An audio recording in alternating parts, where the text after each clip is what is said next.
Bank থেকে নগদ টাকা তোলার ব্যাপারে নতুন নির্দেশনা দিয়েছে বাংলাদেশ ব্যাংক। গত সপ্তাহে নগদ সর্বোচ্চ ৩ লাখ টাকা উত্তোলনের সুযোগ থাকলেও এ সপ্তাহে চেকে ৪ লাখ টাকা তোলার সীমা ঠিক করে দিয়েছে কেন্দ্রীয় ব্যাংক।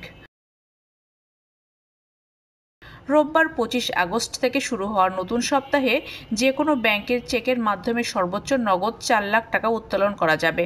তবে নগদ টাকা উত্তোলনে সীমা থাকলেও গ্রাহকরা যে কোনো পরিমাণ টাকা স্থানান্তর ও ডিজিটাল লেনদেন করতে পারবেন।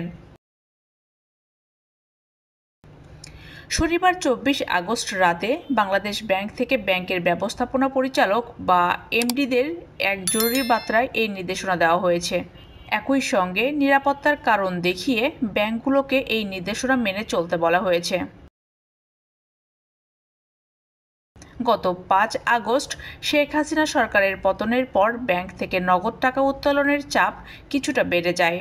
এসব অর্থ যাতে কোনোভাবেই সন্ত্রাসী বা অবৈধ কাজে ব্যবহৃত না হয়, সেজন্য নগদ টাকা উত্তোলন কিছুটা নিরুৎসাহিত করতে এই সিদ্ধান্ত নেয় বাংলাদেশ ব্যাংক।